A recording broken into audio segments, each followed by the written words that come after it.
കൂട്ടുകാർക്കും നല്ലൊരു രാത്രി ആശംസിച്ചുകൊണ്ട് മാമ്പഴത്തിന്റെ പുതിയ വീഡിയോയിലേക്ക് സ്വാഗതം. ആദ്യമായിട്ട് കാണുന്നവരാണെങ്കിൽ ചാനൽ ഇഷ്ടപ്പെട്ട ഒന്ന് സബ്സ്ക്രൈബ് ചെയ്യണേ. അതോടൊപ്പം തന്നെ കണ്ടുകൊണ്ടിരിക്കുന്ന എല്ലാവരുടെ സപ്പോർട്ടിലേക്കും തുടർന്ന് പ്രതീക്ഷയുണ്ട്. നമുക്ക് നേരെ ഗീതുവിന്റെ ഗോവിന്ദിന്റെ ഒക്കെ നാളത്തെ പ്രമോ വിശേഷത്തിലേക്ക് പോയാലോ. നാളത്തെ പ്രമോ വിശേഷത്തെ കാണിച്ചിരിക്കുന്ന ഗീതു ഇത്രയും കാലം ഭയന്നിരുന്ന ആ കാര്യം അങ്ങോട്ട് സംഭവിക്കുകയാണ്. ഗോവിന്ദന്റെ പിറന്നാള ദിനത്തില് അവൾ അങ്ങനെ കടന്നു വരുവാണ് ശിവരഞ്ജിനി. അതിന്റെ വിശേഷങ്ങളും അതോടൊപ്പം തന്നെ ഭദ്രനെ കയ്യിലെടുക്കുന്ന കിഷോറിനെയാണ് നാളത്തെ വിശേഷത്തെ കാണിച്ചിരിക്കുന്നത് പറഞ്ഞിട്ടുണ്ടെങ്കിൽ ഇന്നൊക്കെ തന്നെ ഗീത നല്ല പ്രതീക്ഷയോട് കൂടിയായിരുന്നു. ഗോവിന്ദന്റെ പിറന്നാളിന് ആദ്യം താൻ വിഷ് ചെയ്യണം, വേറെ ആരും വിഷ് ചെയ്യരുത്. ആ ഒരു ചിന്താഗതിയോടുകൂടി ഉച്ചയ്ക്ക് ഉണ്ണാനായിട്ട് ഗോവിന്ദനെ വിളിച്ചുകൊണ്ട് നേരെ ചെല്ലുന്ന റെസ്റ്റോറന്റിലേക്കാണ്. റെസ്റ്റോറന്റിലേക്ക് എന്നിട്ട് ഗോവിന്ദനായിട്ട് വെജിറ്റബിൾ സദ്യയൊക്കെ ഓർഡർ ചെയ്യുന്നുണ്ട്. ഓർഡർ ചെയ്ത് കഴിഞ്ഞപ്പോൾ ഗോവിന്ദനാണ് വെജിറ്റബിൾ സദ്യ കഴിക്കുന്ന ഇഷ്ടമില്ല, വേറെ എന്തെങ്കിലും ചിക്കനോ മീനോ അങ്ങനെ എന്തെങ്കിലും വേണം. പക്ഷെ ഗീതു സമ്മതിച്ചില്ല. അങ്ങനെ ഗീതു വെജിറ്റബിൾ സദ്യയൊക്കെ ഓർഡർ കൊടുത്ത് ഇരുന്ന സമയത്താണ് ഗീതുവിന്റെ ഉള്ളിലേക്ക് കുറെ ചിന്തകളൊക്കെ വരുന്നുണ്ട്. എങ്ങനെ കണ്ണേട്ടനോട് താൻ ആദ്യം ബർത്ത്ഡേ വിഷ് ചെയ്യണം, തന്റെ മനസ്സിലുള്ള കാര്യങ്ങൾ എങ്ങനെ തുറന്നു പറയണം, അങ്ങനെ നൂറ് ചിന്തകളുമായിട്ടിരിക്കുന്ന സമയത്താണ് അങ്ങോട്ട് ശിവരഞ്ജിനി കടന്നു രഞ്ജു കയറി വരുന്നത്. രഞ്ജു കയറി വന്ന ഉടനെ ഗീതു ഒന്ന് ഞെട്ടി. ഗീതു ഒരിക്കലും പ്രതീക്ഷിച്ചില്ല അവൾ അങ്ങോട്ട് കയറുന്നു വരുമെന്നുള്ള കാര്യം. അവള് വന്നോണ്ട് ഗീതുവിന് മൈൻഡ് പോലും ചെയ്തില്ല. നേരെ ഗോവിന്ദന്റെ അടുത്തേക്ക് എല്ലുവരെ. ഗോവിന്ദന്റെ അടുത്തേക്ക് എന്നിട്ട് ഗീതുവിന് മനസ്സിൽ ഗീതു മുമ്പ് തോന്നിയപ്പോൾ തന്നെ ഒരു റോസാപുഷ്പം അങ്ങോട്ട് കൊടുക്കുവാണ്. ആ റോസാപുഷ്പം കൊടുത്തിട്ട് ഹാപ്പി ബർത്ത്ഡേ പറഞ്ഞിട്ട് ഗോവിന്ദന് നെറ്റിയേല് ഒരു ഉമ്മയും കൂടെ കൊടുക്കുവാണ്. ഗീതു ആകെപ്പാടെ തകർന്ന് തരിപ്പണമായിപ്പോയി. ഗീതു ഒരിക്കലും പ്രതീക്ഷിച്ച കാര്യമല്ലത്. ഗീതുവിന്റെ ഉള്ളിൽ നേരെ ടെൻഷനൊക്കെ ഉണ്ടായിരുന്നു. ആരെങ്കിലും തനിക്ക് മുമ്പ് വിഷ് ചെയ്യുവോ, കണ്ണേട്ടൻ ആരെങ്കിലും വിഷ് ചെയ്യുമെന്ന്. അതിന് ശേഷം ഗീതു ആകെപ്പാടെ ടെൻഷനായിപ്പോയി. ഗീതു ഒരിക്കലും പ്രതീക്ഷിച്ച കാര്യമില്ലായിരുന്നു. ഗീതുവിന് പിന്നെ എന്ത് ചെയ്യണം എന്നറിയത്തില്ല. ബർത്ത്ഡേ വിഷ് ചെയ്യാൻ പോലും തോന്നിയില്ല. ഗോവിന്ദാണെങ്കിൽ അത് ആസ്വദിച്ച പോലെ ഗീതുവിന് തോന്നുകയും ചെയ്തു. താൻ വെറുതെ ആയി പോയല്ലോ ഇവിടം വരെ കൊണ്ടുവന്നേ, തന്റെ പ്രതീക്ഷകളെല്ലാം അസ്തമിച്ചു പോയല്ലോ എന്നൊരു സങ്കടം ഗീതുവിന്റെ ഉള്ളിൽ ഉണ്ടാകുന്നുണ്ട്. പിന്നീട് കാണിക്കുന്ന പറഞ്ഞിട്ടുണ്ടെങ്കിൽ AGM ഗ്രൂപ്പിൽ അങ്ങനെ AGM കമ്പനിയിൽ ഗോവിന്ദന്റെ ബർത്ത്ഡേ അങ്ങനെ അടിച്ചു പൊളിച്ച് ആഘോഷിക്കുകയാണ്. പാവം ഗീതു പല സ്വപ്നങ്ങളും പ്രതീക്ഷകളും നെയ്ത് അണിഞ്ഞൊരുങ്ങി വന്നു കഴിഞ്ഞപ്പോഴത്തേനും അവിടെ വലിയ ഫംഗ്ഷനൊക്കെ തുടങ്ങി കഴിഞ്ഞിരുന്നു. എല്ലാത്തിനും മുന്നിട്ട് നിൽക്കുന്ന ശിവരഞ്ജിനിയായിരുന്നു. ആ കാഴ്ച കണ്ടു കഴിഞ്ഞപ്പോ ഗീതുവിന് സഹിക്കാൻ പറ്റുന്നില്ല. ഗീതുവിന് അങ്ങനത്തെ ഒരു പ്രതീക്ഷ പോലും ഇല്ലായിരുന്നു. ഇവിടെ വന്ന് ഇവിടെ ഈ തന്റെ പ്രതീക്ഷകളും മോഹങ്ങളും എല്ലാം തകർന്നടിയൂന്ന്. അങ്ങനെ ഗീതു ആരും അല്ലാതായി ഒന്നും അല്ലാതായി പോവാണ്. ഗീതുവിന്റെ മനസ്സിലെ മോഹങ്ങളൊക്കെ അങ്ങനെ ഇല്ലാതായി പോവാണ്.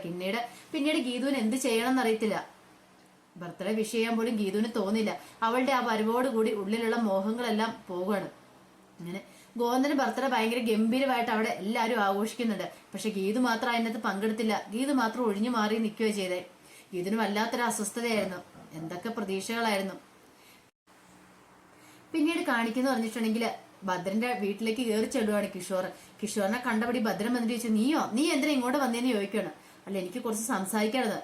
പിന്നെ നിനക്ക് എന്ത് സംസാരിക്കാനേ, കൂടുതൽ എനിക്ക് നിന്നോട് സംസാരിക്കാനല്ല, എത്രയും പെട്ടെന്ന് നീ വീട്ടിൽ നിന്ന് പോകാൻ പറയണം. അതെ, ഞാൻ നിങ്ങളെ സഹായിക്കാൻ വേണ്ടി വന്ന, നിന്റെ ഒരു സഹായം ഇവിടെ ആവശ്യമില്ല എന്ന് പറയണം. അതെ, ഞാൻ പറയുന്ന ആദ്യം ഒന്ന് കേൾക്ക്, എന്നിട്ട് പോരേന്ന് ചോദിക്കുകയാണ്. നിങ്ങളിപ്പം അറിയാം ഒരു വക്കീലിനെ പോലും കിട്ടാത്ത ഒരു അവസ്ഥയല്ല നിൽക്കുന്നതെന്ന്, സ്വന്തം മോള് പോലും കൈവിടിഞ്ഞില്ലേന്ന് ചോദിക്കുകയാണ്. അപ്പം ഭദ്രൻ ചോദിച്ചു, നീ ഇതെങ്ങനെ അറിഞ്ഞു? അതൊക്കെ ഞാൻ അറിഞ്ഞെന്ന് പറയണം. ഇപ്പൊ നിങ്ങൾക്ക് ആവശ്യം ഒരു വക്കീലിനെ അല്ലേ, അതൊക്കെ ഞാൻ ഏർപ്പാടാക്കി തരാന്ന് പറയണം. നീ വക്കീലിനെ ഏർപ്പാടാക്കണം, അതൊക്കെ ഞാൻ ഏർപ്പാടാക്കി നിനക്ക് ജാമ്യം മേടിച്ചു തന്നാ പോരെ, ആ കാര്യം എനിക്ക് വിട്ടു തന്നേക്കാൻ പറയാണ്. ശരി എന്നാ നീ കയറി വരാനും പറഞ്ഞ് അകത്തേക്ക് കയറ്റിക്കൊണ്ട് പോവാണ്. പെട്ടെന്ന് വിലാസിനെ അകത്തുനിന്ന് ഇങ്ങോട്ട് ഇറങ്ങി വരുന്നേ. ഇതെന്താ ഇവനെയും കൂട്ടിക്കൊണ്ട് നിങ്ങൾ എങ്ങോട്ടാ കയറി പോണെന്ന് ചോദിക്കുകയാണ്. വിലാസിനെ, ഇത് കിഷോർ നിനക്ക് മനസ്സിലായല്ലേ? എനിക്ക് മനസ്സിലായെന്നോ? ഇവൻ കാരണമല്ലേ നമ്മളുടെ മോളുടെ ജീവിതം തകർന്നേ, ഇവനെ ഒന്ന് കൈ കിട്ടാൻ വേണ്ടി ഞാൻ നോക്കിയിരിക്കുവായിരുന്നു പറയാണ്. അതൊന്നും ഞാൻ പണ്ടത്തെ പോലെ ഒന്നും അല്ല, എന്റെ സ്വഭാവത്തിലൊക്കെ നല്ല മാറ്റമുണ്ട് അറിയാലോ, എന്റെ കല്യാണമൊക്കെ കഴിഞ്ഞു പറഞ്ഞേ, അതൊക്കെ ഞങ്ങൾക്ക് മനസ്സിലായടാന്ന് പറയണം. വിലാസിനെ ഒന്നും മിണ്ടായിരുന്നേ, ഇവൻ നമ്മളെ സഹായിക്കാൻ വേണ്ടി വന്നാന്ന് പറയണം. അല്ല, എങ്ങനെ സഹായിക്കുമെന്ന് നിങ്ങൾ പറയണേ? അതെ, എനിക്ക് വക്കീലിനൊക്കെ ഏർപ്പാടാക്കിയിട്ടുണ്ടോ? ആണോ, ശരിയാണോ നീ പറയണേന്ന് നിൽക്കും. ശരിയാന്ന് പറയണം. എന്നാ ശരി, കയറി വാന്ന് പറയാം, അകത്തിരുന്ന് സംസാരിക്കാന്ന് പറയാണ്. അങ്ങനെ അകത്തേക്ക് വിളിച്ചു കഴിഞ്ഞപ്പോഴത്തേനും കിഷോറിനെ, എനിക്ക് അകത്തിരുന്ന് സംസാരിക്കാനുള്ള സമയമില്ല, എനിക്ക് പെട്ടെന്ന് തന്നെ പോകണം. അതെ, ഭദ്രനെ പുറത്തേക്ക് വിളിക്കുകയാണ്. എനിക്ക് കുറച്ച് കാര്യങ്ങൾ സംസാരിക്കാനുണ്ട്, പുറത്ത് വന്നാൽ കുറച്ച് കാര്യങ്ങളൊക്കെ ഞാൻ പറയാന്ന് പറയണം. അങ്ങനെ ഭദ്രനെ വിളിച്ചുകൊണ്ട് നേരെ കാറിനകത്തേക്ക് കയറി പോവാണ്. കാരണത്തെയും ഭദ്രൻ ചോദിച്ചു, എന്താ നിനക്ക് എന്നോട് പറയാനുള്ളത്? എന്താ ഭയങ്കര കാര്യമാണെന്ന് തോന്നുന്നില്ല, എന്താ പറയാനുള്ളതെന്ന് ചോദിക്കുകയാണ്. പെട്ടെന്ന് കിഷോർ പറയാ, അതെ, ഗോവിന്ദ് സാറിനെ ഇല്ലാതാക്കാനായിട്ട് രാധികാമ്മ വരണം ശ്രമിച്ചുകൊണ്ടിരിക്കുന്ന പറയാം. ഇത് കേട്ട് കഴിഞ്ഞപ്പോഴത്തേക്കും ഒരു നിമിഷം ഭദ്രൻ ആകെപ്പാടെ ഞെട്ടിപ്പോയി. ഭദ്രനെ ഒരിക്കലും പ്രതീക്ഷിച്ച കാര്യമില്ലായിരുന്നു. നീ എന്താ കിഷോർ പറഞ്ഞെന്ന് ചോദിക്കണം. അതെ, അങ്ങനെ തന്നെയാ സംഭവിക്കുന്നത്. അങ്ങനെ ഗോവിന്ദ് സാറിനെ ഇല്ലാതാക്കിയിട്ട് ആ സ്വത്തുക്കളൊക്കെ കൈകലാക്കാനായിട്ടാ വരുണും രാധികാമ്മയെ ശ്രമിച്ചുകൊണ്ടിരിക്കുന്നത്. പക്ഷെ ഇതിനിടയ്ക്ക് ഒരു തടസ്സമായിട്ട് ഗീതു നിൽക്കുന്നുണ്ട്. അതുകൊണ്ടാണ് ഗീതുവിനെ ഡിവോഴ്സ് മേടിച്ച് പറഞ്ഞു വിടാനായിട്ട് അവർ ശ്രമിക്കുന്നതെന്ന് പറയാം. ഇതൊരു പുതിയ അറിവായിരുന്നു ഭദ്രൻ നീ പറയുന്ന കാര്യങ്ങളൊക്കെ ശരിയാണെന്ന് ചോദിക്കണം. ഞാൻ പറയുന്ന എല്ലാ കാര്യങ്ങളും അക്ഷരം പോലും ശരിയാണ്. ഇനി നിങ്ങൾക്ക് തെളിവ് വേണോ? തെളിവ് വേണമെങ്കിൽ ഞാൻ കാണിക്കാന്ന് പറയാണ് എന്നും പറഞ്ഞുകൊണ്ട് നേരത്തെ ഗീതു പിടിച്ച തെളിവുകളൊക്കെ അങ്ങനെ കാണിക്കുവാണ്. ഇത് കണ്ടു കഴിഞ്ഞപ്പോ തന്നെ ഭദ്രൻ ഒരു നിമിഷം ഞെട്ടിപ്പോയി. ഭദ്രൻ ഒരിക്കലും പ്രതീക്ഷിച്ച കാര്യമല്ലായിരുന്നത്. ഓഹോ, അപ്പൊ അങ്ങനെയാണല്ലേ കാര്യങ്ങളൊക്കെ. അന്ന് ഇതങ്ങനെ വെറുതെ വിട്ടുകൂടല്ലോ എന്ന് പറയാണ്. അപ്പം ഭദ്രനുണ്ടെങ്കിൽ ഭദ്രൻ വഴി ഗീതുവിന്റെ മനസ്സിലേക്ക് ചേക്കാറാം. അങ്ങനെ ഒരു ചിന്തയായിരുന്നു കിഷോറിന്റെ ഉള്ളിലുണ്ടായിരുന്നത്. അതിനുവേണ്ടിയുള്ള പ്ലാനും പദ്ധതിയായിരുന്നു കിഷോർ തയ്യാറാക്കിയെന്ന് പറഞ്ഞിട്ടുണ്ടെങ്കിൽ പിന്നീട് കിഷോർ പറഞ്ഞു, ഞാൻ പറഞ്ഞ ഈ കാര്യം നമ്മൾ രണ്ടുപേരില്ലാതെ മറ്റൊരാൾ അറിയരുത് കേട്ടോ. അറിഞ്ഞിട്ടുണ്ടെങ്കിൽ അറിയാലോ, പിന്നെ എന്താ സംഭവിക്കാൻ വന്നേ. രാധികാമ്മ എങ്ങനെ അറിഞ്ഞിട്ടുണ്ടെങ്കിൽ പിന്നെ ഭൂമിക്ക് വില വെച്ചോണ്ടിരിക്കില്ലെന്ന് പറയണം. പെട്ടെന്ന് ഭദ്രൻ പറഞ്ഞേ, ഒരു കാരണവശാലും ആരും അറിയത്തില്ല. ഈ സത്യം ഞാൻ ആരോടും തുറന്നു പറയില്ല എന്നൊക്കെ പറയാണ്. പിന്നീട് കാണിക്കുന്ന അങ്ങനെ ഗോവിന്ദന്റെ പിറന്നാളാഘോഷം അങ്ങനെ പൊടി വെക്കുകയാണ്. ഈ സമയത്ത് ഗീതു ആകെപ്പാടെ സങ്കടപ്പെട്ട് ബുദ്ധിമുട്ടി മുറിയിൽ പോയിരിക്കുക. അപ്പൊ രേഖ അങ്ങോട്ട് ചെല്ലുന്നുണ്ട്. രേഖ എന്നിട്ട് ചോദിച്ചു, എന്താ ഗീതു, നീ നിന്റെ ഇഷ്ടം തുറന്നു പറഞ്ഞില്ലേന്ന് ചോദിക്കുകയാണ്. പെട്ടെന്ന് ഗീതുവിന്റെ മുഖം അങ്ങോട്ട് മാറി. എന്ത് പറ്റി ഗീതു, നിനക്ക് എന്താ സങ്കടം, എന്താന്ന് എന്നോട് പറയാണ്. ഒന്നുമില്ല രേഖേച്ചി എന്ന് പറയാം. എന്തോ നിന്റെ ഉള്ളിൽ കടന്നു പോയിട്ടുണ്ട്, എനിക്കത് മനസ്സിലാവും. ഞാൻ ഇന്നൊന്നല്ലല്ലോ നീ കാണുന്നെന്ന് പറയാണ്. പെട്ടെന്ന് ഗീതു അങ്ങോട്ട് പൊട്ടിക്കരയാണ്. ഗീതുവിന്റെ ഉള്ളിലുള്ള സങ്കടങ്ങളും വേദനകളും വിഷമങ്ങളും എല്ലാം രേഖയോട് തുറന്നു പറയാണ്. ശിവരഞ്ജിനി വന്നും അതിനെക്കുറിച്ചുള്ള കാര്യങ്ങളെല്ലാം ഇതെല്ലാം കേട്ട് കഴിഞ്ഞപ്പം ആകപ്പാടെ രേഖയ്ക്കും വിഷമമായിപ്പോയി. രേഖയ്ക്ക് മനസ്സിലായി അവർ തമ്മിൽ എന്തോ ഒരു ബന്ധമുണ്ട്. അതുകൊണ്ടാണ് ഇത്ര ആധികാരികതയോടെ അവൾ കയറി വന്നിരിക്കുന്നത്. അല്ലെ വെറുതെ കാര്യമാണെങ്കിൽ ഒരു കാരണവശാലും അങ്ങനെ വരത്തില്ല.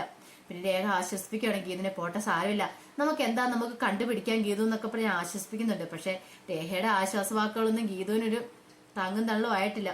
ഗീതു ആകെപ്പാട് സങ്കടപ്പെട്ട് ബുദ്ധിമുട്ടിയിരിക്കുമായിരുന്നു. അതിന്റെ വിശേഷങ്ങളൊക്കെ നാളെ കാണാൻ പോകുന്നത്. ഇനിയിപ്പോ ഗോവിന്ദ് വന്നിട്ട് സത്യങ്ങളൊക്കെ തുറന്നു പറയുമെന്ന് അറിയത്തില്ല. ആ തന്റെ പെങ്ങളാന്നുള്ള സത്യമൊക്കെ അതറിഞ്ഞു കഴിഞ്ഞാൽ മാത്രമേ ഇനിയിപ്പോ ഗീതുവിനൊരു സമാധാനം കിട്ടത്തുള്ളൂ. ഒരു കാര്യം ഉറപ്പായി, ബർത്ത്ഡേ അന്ന് തന്റെ മനസ്സിലുള്ള കാര്യങ്ങളൊക്കെ തുറന്നു പറയാൻ ഓർത്തിരുന്ന അങ്ങനെ എല്ലാ പ്രതീക്ഷകളും ഗീതുവിന്റെ തെറ്റുമാണ്. അതിന്റെ വിശേഷങ്ങൾ നാളെ കാണാൻ പോകുന്ന പറഞ്ഞിട്ടുണ്ടെങ്കിൽ ആ വിശേഷങ്ങൾക്കായി നമുക്ക് എല്ലാവർക്കും കാത്തിരിക്കാട്ടോ. ഒരിക്കൽ കൂടി എല്ലാവർക്കും നല്ലൊരു രാത്രി ആശംസിച്ചു നിർത്തുന്നു. നന്ദി.